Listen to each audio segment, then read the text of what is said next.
Hidden beneath layers of steel and secrecy lies one of humanity's most powerful and terrifying inventions, the nuclear bomb.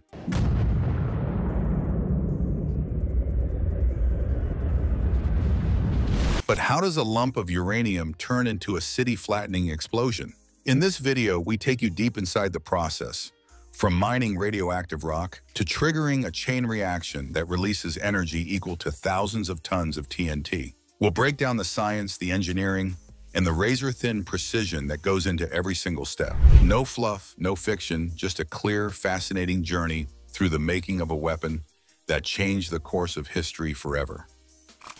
From rock to radiation, our story begins deep beneath the Earth's surface, where one of the most dangerous metals in human history is pulled from the ground: uranium. Found in just a few places across the world, uranium ore is hidden inside rocky layers, often in remote or heavily guarded locations. The hunt for this radioactive metal starts with advanced surveying tools, helping teams locate promising deposits in regions like Kazakhstan, Canada, or Australia. Once a viable site is identified, mining crews move in.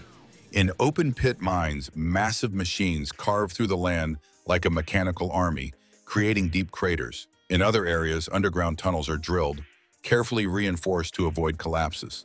The danger doesn't stop with the terrain.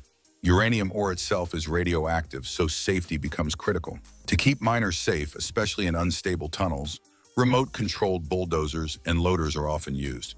These machines scoop up the broken rock and haul it away, all while operators stay at a safe distance. This uranium-rich rock then goes through its first major transformation. It's crushed and prepared for further processing. But the work here leaves a mark. Mining uranium creates radioactive waste and stirs up dust that can linger in the air or seep into water. Sites must be monitored for years, even decades, after the mining stops. Still, this raw material is only the beginning. The real transformation starts at the mill. Milling and conversion. After mining, uranium ore is sent to a processing facility known as a mill. Here, the rock is ground down to a fine powder and then treated with chemicals to extract the radioactive component. The result is a concentrated substance called yellowcake, a dull yellow powder that looks harmless, but holds enormous potential. But yellowcake isn't yet useful for making bombs. First, it has to go through a major chemical change. Scientists convert it into a gas called uranium hexafluoride, or UF6. This gas form is essential for the next stage: enrichment. Why gas? Because it's the only practical way to separate different types of uranium atoms by weight. Most of the uranium in yellowcake is the heavier U-238, which can't sustain a chain reaction. What bomb makers want is U-235, a rare and much lighter version that can. The problem? Only about 0.7% of natural uranium is U-235. That's like trying to find a few blue marbles in a barrel full of green ones. Once the uranium is converted into UF6 gas, it's placed into special canisters and shipped, under heavy security, to highly secretive enrichment facilities. Here, the real fine-tuning begins, using one of the most advanced separation methods ever developed. Centrifuge enrichment, explained inside high-security buildings. Rows of tall, narrow machines called centrifuges line the halls. These spinning cylinders are at the heart of uranium enrichment. Their job? Separate those rare U-235 atoms from the more common U-238 using sheer speed. The UF6 gas is fed into these centrifuges, which spin faster than the speed of sound.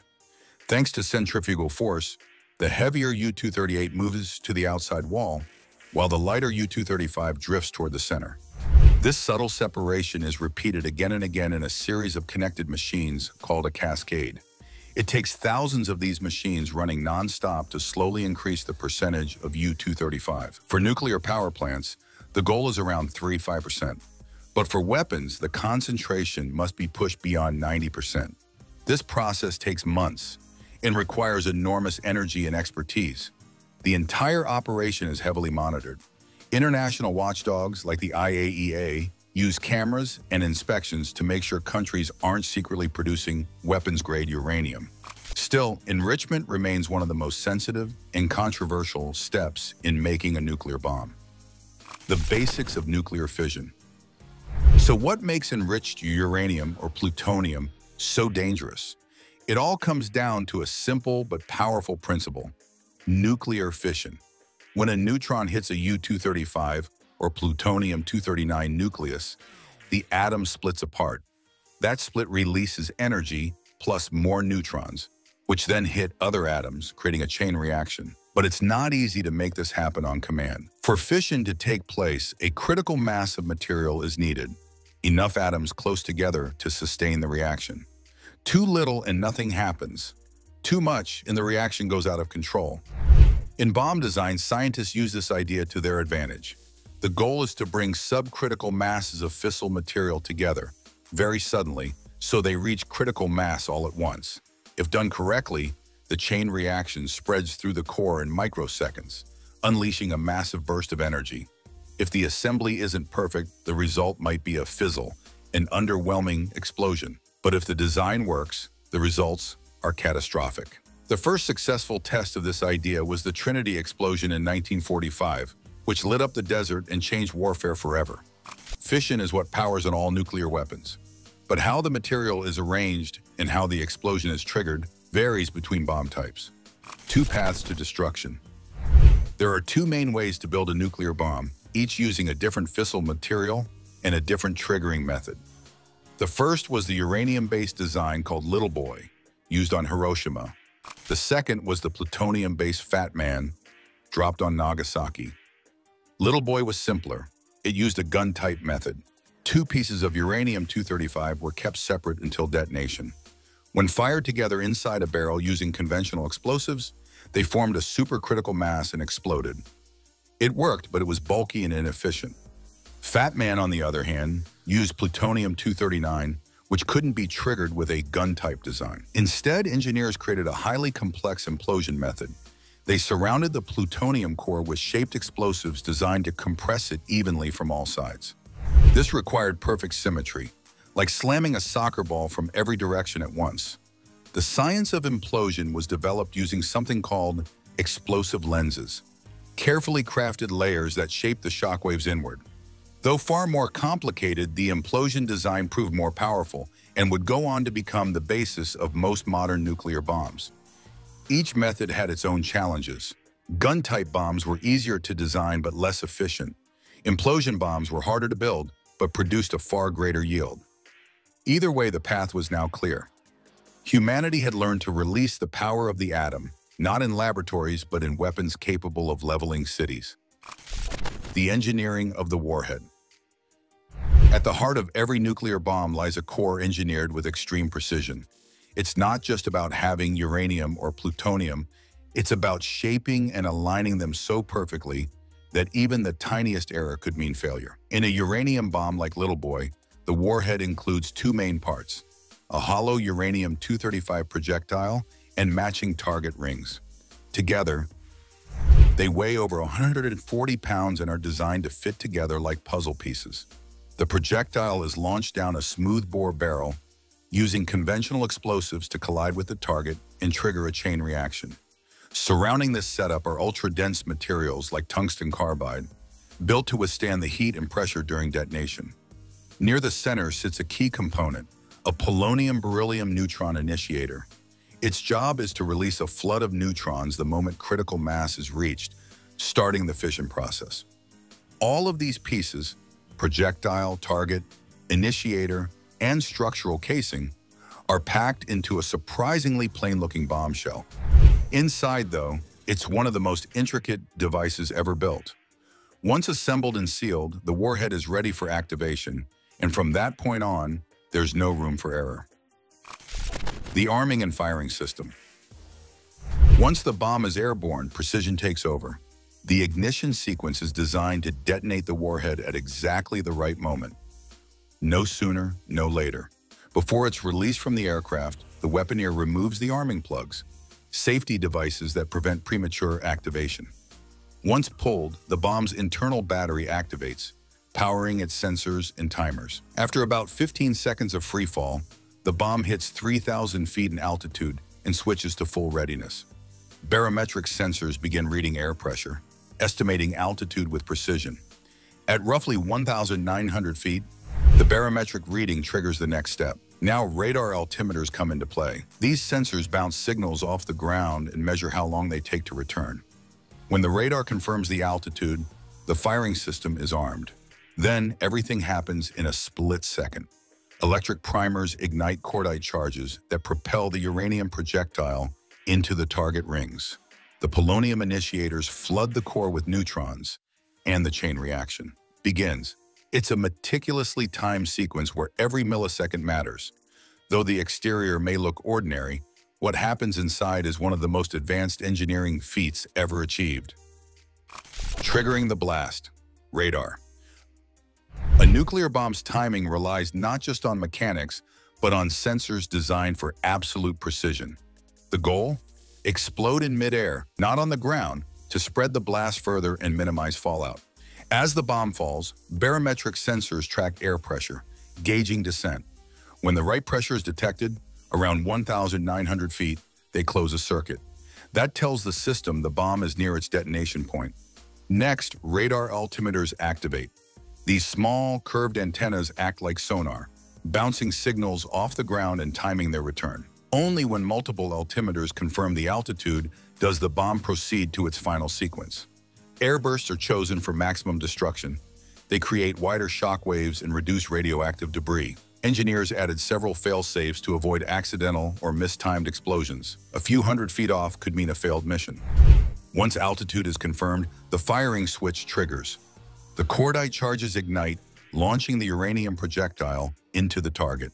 In milliseconds, the nuclear chain reaction begins and the blast is unleashed. From sensors to explosion, every step is tuned to perfection. And once the process starts, nothing can stop it. The physics of explosion. What happens next is pure atomic chaos, in the heart of what makes nuclear weapons so powerful. When the uranium core comes together, neutrons begin colliding with atomic nuclei at unimaginable speed. These collisions break the atoms apart in a process called fission, releasing not just energy, but more neutrons. Those new neutrons go on to split more atoms, and the reaction grows exponentially.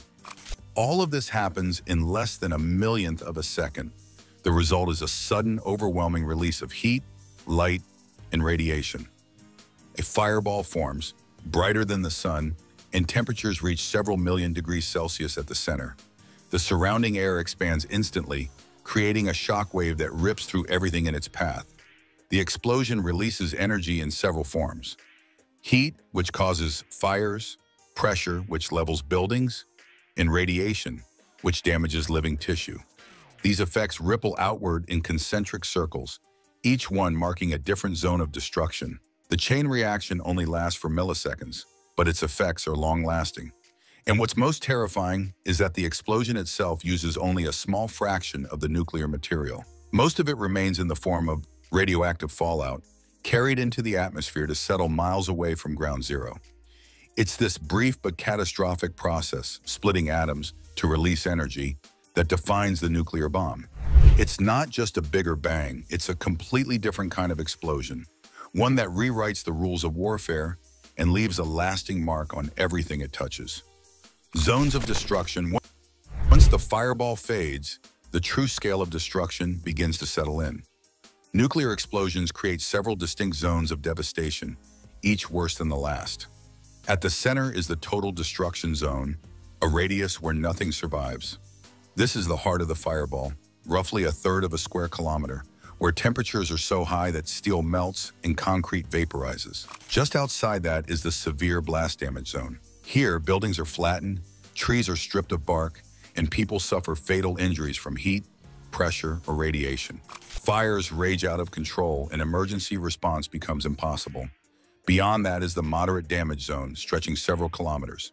Windows are shattered, roofs are blown off, and radiation exposure can cause severe burns. Survivors in this zone might live, but often with lifelong health issues or trauma. Even in the light damage zone, over 10 kilometers from the blast, people feel the effects. Fires break out, infrastructure collapses, and radioactive particles begin to settle. Fallout drifts on wind currents, contaminating air, soil, and water far from the explosion site. Then come the human consequences. Survivors often experience radiation sickness, nausea, hair loss, bleeding, and infections. Many develop cancer years later. The psychological scars can last generations. In Hiroshima and Nagasaki, survivors, known as hibakusha, still tell their stories, reminding us that a nuclear bomb's true power isn't just measured in kilotons, but in lives altered forever. Brains behind the bomb. Behind the terrifying mechanics of nuclear weapons stood a team of brilliant minds, physicists, engineers, and military planners, many of whom had mixed feelings about their creation. At the center was J. Robert Oppenheimer, often called the father of the atomic bomb. Leading the top-secret Manhattan Project, Oppenheimer worked alongside geniuses like John von Neumann and James Tuck, whose theories helped turn abstract science into deadly devices. Their work pushed the boundaries of physics, but came at a heavy moral cost. The Trinity test in July 1945 was the first real-world demonstration, and as the mushroom cloud rose, some scientists felt awe, others felt dread. After Hiroshima and Nagasaki, many, including Oppenheimer, questioned the legacy they had built. As the Cold War began, the US and Soviet Union raced to build even more powerful bombs, ushering in an era of fear and deterrence. Science had delivered the ultimate weapon, but it had also opened a moral debate still raging today. From invention to deployment, every step of the nuclear bomb's journey was shaped not just by technology, but by the people who decided how far to go. Loading the payload. Once the bomb is built, another complex process begins, getting it to its target. In the early days, this job fell to bombers like the B-29 Superfortress. One such aircraft, the Enola Gay, carried Little Boy to Hiroshima. On board was not only the flight crew, but a weaponeer, responsible for arming the bomb mid-flight, ensuring it was live only at the last moment. The bomb was secured in the bay, armed in sequence, and dropped with precision. Upon release, the internal battery activated, sensors came online, and the countdown began. Gravity did the rest. Today, delivery has evolved far beyond bombers. Nuclear warheads are now mounted on intercontinental ballistic missiles, stored in submarines, and even launched from mobile platforms. These systems are built for stealth, speed, and accuracy, ready to fire within minutes if needed. Every step of the delivery system is layered with checks, safeties, and protocols, reflecting the high stakes involved. But no matter the platform, plane, missile, or submarine, the mission is the same. Ensure the bomb reaches its destination intact, activated, and devastatingly effective. A weapon of fire and fear, the nuclear bomb is more than a weapon. It's a statement of power, a political tool, and a lasting threat to human survival. One device can level a city and kill hundreds of thousands, and yet more than 13,000 nuclear warheads still exist today, scattered across a handful of nations. In response, the world has tried to control the spread. Treaties like the Non-Proliferation Treaty, NPT, and the Comprehensive Nuclear Test Ban Treaty, CTBT, aim to prevent new countries from building bombs and stop existing ones from testing them. Still, fears of rogue states or terror groups acquiring nuclear material remain. The risk doesn't end with detonation.